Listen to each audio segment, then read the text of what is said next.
Hi, we're Chris and Heidi Partida. We have a story, in fact, quite a few stories about our journey with money. Um, Chris and I came from two different backgrounds, and even though, we had different experiences, we pretty much approached finances the same way. We spent just about every penny we made. We thought that whatever we earned was what we could spend on ourselves, and usually even spent more than what we made. Um, my story is that after having a couple businesses that failed, ended up filing bankruptcy in '97. Um, Soon after bankruptcy, they let you get credit cards again, and I welcomed pretty much everyone I could get.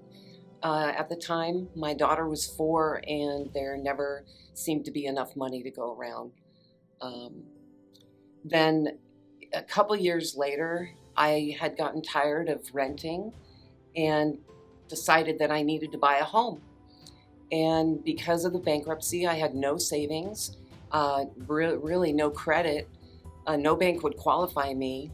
I found a for sale by owner of a 2-unit property. So talked the man into taking $5,000 down and then allowing me to pay off the additional $15,000 for the down payment over the next year. And now, living in one unit, renting out the other, my appetite for real estate was born. Um, and that neighborhood was not a great one, probably why the house was so cheap. In any case, my daughter was young. I was really concerned for her safety, and she was learning not so good things from the neighborhood kids either. So in 2001, actually 2003-ish, I talked my mom into taking out a HELOC on her paid off home yes, I did, so that I could have a down payment for another property. Instead of selling the 2-unit, I kept it. And it was actually generating a positive cash flow at the time, which really helped. But now I had a primary residence and 2 rental properties. Between 2003 and 5, my income more than doubled. And I was working in the mortgage industry and was the assistant to the president. That was a really good experience because it opened up a lot of opportunity for me career-wise, to learn about business and learn about all kinds of things that I could be interested in from a business perspective. But I was really good at spending all the money I made, and even more than that still. On a whim, sometime, I think it was 2005, I was up in a mountain resort, saw that there were vacation rental homes for sale, and just decided to call a realtor. And by the time the day was over, I had put in an offer on a vacation rental home. I figured that, if I could qualify for the payments, I could afford it. Yeah. Over the next couple years, I amassed another 2 vacation rental properties on top of that. In 2007, when the mortgage industry crashed, I found myself out of a job. The company I worked for and dozens of other industry players just went out of business, and there was no work for someone like me at the time. In 2009, by the grace of God, a job opened up here in Virginia. The man that I had been working for in Southern California had come out here to Virginia to run a specialized mortgage company, and he wanted me to work for him again. And all of my credit cards were maxed out. I had burned through all of my savings just trying to keep the mortgages afloat while I had no job and then was underemployed. And by some miracle, I know it was God, actually, Capital One extended me an additional $1,000 on one of my credit cards, and it took almost exactly that just to make it across the country to take the job. Then, just went through a very, what was at the time the darkest season of my life during that time. And then Chris and I found each other. my story is kind of somewhat the same, but not all the same. Got married at an early age, around 20. By the time I was 22, it was divorced.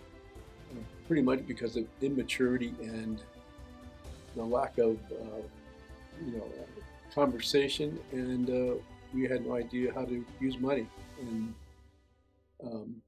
after we got divorced, I found out that I had $10,000 worth of bills that I didn't know that I had, because at that time, you were able to put your spouse's name and Social Security number on credit cards without them knowing.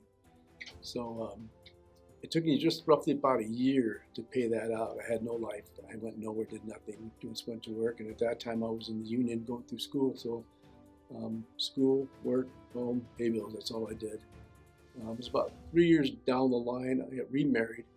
And we had bought a house at $103,000 and 18%. It's kind of weird to say that number now. And then we had 2 children.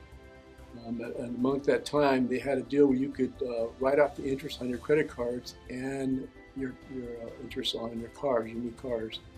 And so everybody was playing that game. We were playing along with everybody else. And all of a sudden, they said, well, you can't write the interest off on your cards no more. So that was out. And then they said, now the cars, you can't write those off. So now we're in a little bit of a pickle. And over time, we amassed, around $17,000 worth of bills. And at that, about 2005, my wife passed away. And so I came into a lot of money. Well, forgetting what I learned early on about not spending a lot of money, I was now on that spending spree again. Put in a pool, redid my house, bought a new vehicle.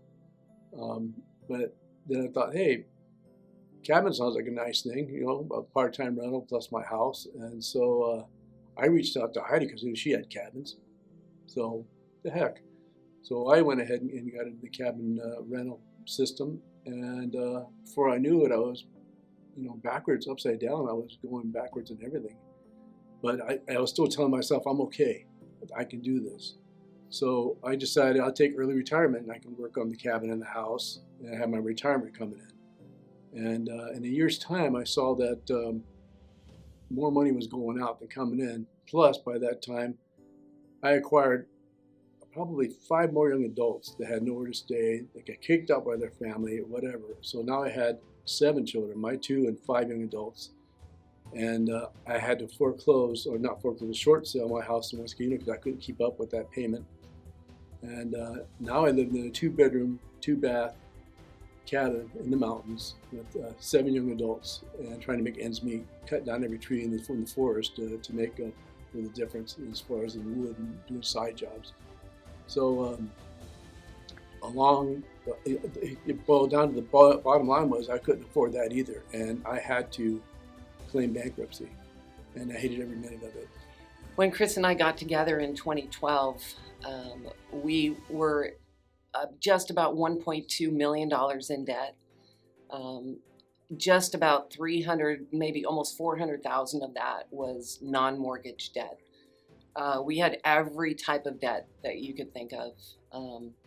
We had credit cards, we had personal loans, we had Tax liens. Yeah, tax liens, student loans, 401k loans. And I think the only thing that we didn't have was a car loan. Right. We pretty much had everything else. And I guess we thought that debt would always be a way of life for us. It just, living paycheck to paycheck was a normal thing for us. It was interesting though, no matter how much money we made, separately or together, it was always paycheck to paycheck, and it was just normal for us. We could pay it off, and next thing you know, there's $1,500 in the card again. Right. How's this possible? Yeah, and we decided to try to get serious about our finances. We thought we were working off of a budget, and there was that one Sunday where we heard the church. Yeah, and you can tell this story better. We were sitting in the chairs waiting, and they were telling us about the budget. The church budget was behind, and I looked at her and said, man, if everybody just didn't buy Starbucks this weekend or didn't go to Chick-fil-A and took that money and gave it to tithing, that budget would be paid off. And we're pretty new to the church. This was in 2014. We had just been married a little over a year. And we had access to another financial system and wanted to teach it at the church, and really understood that financial bondage was really something that we had experienced and we were still experiencing at the time, but it was going to be something that we thought could really help the church. Because we figured if we were in debt and having problems with our money, other people probably could be in the same position as us. Definitely. And so we taught that class here, and then the next year, Wayne and Phil asked us to teach Financial Peace University instead. Mm-hmm. And we never looked back.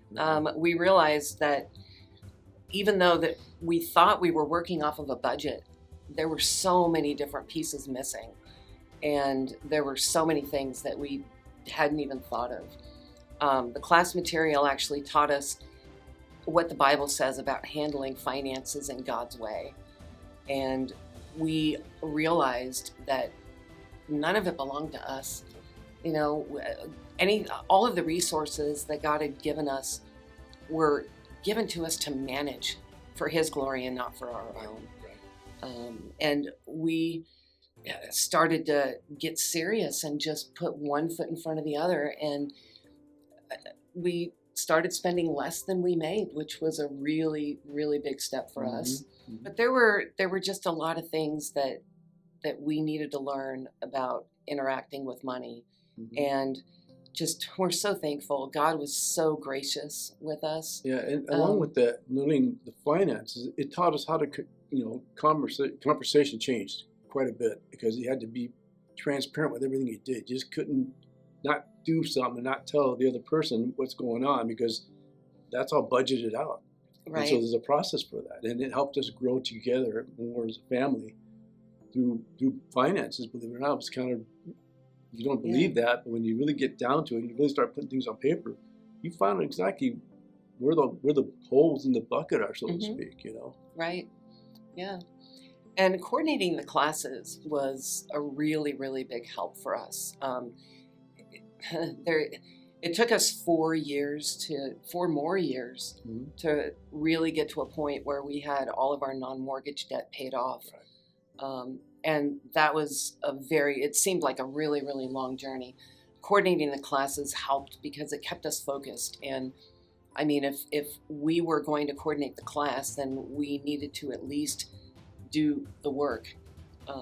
I'd like to say it was a straight line forward from, during those 4 years, but there always seemed to be one emergency after the other. A car breaking down, a water main breaking and having to, replace from the meter to the house, additional tax bills.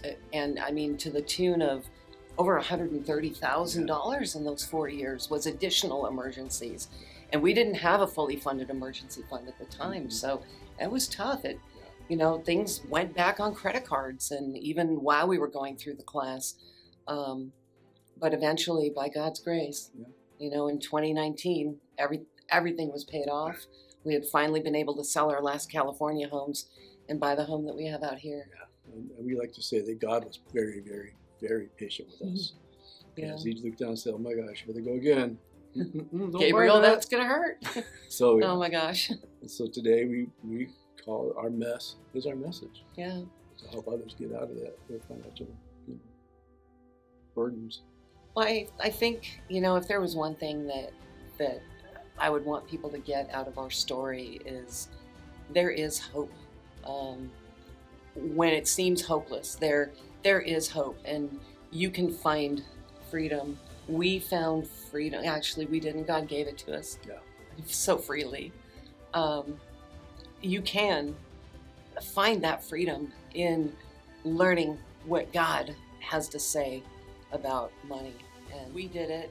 God did it. This is not just our story. It's God's story, and God's story of redemption in our lives and on the financial side. You can do it too.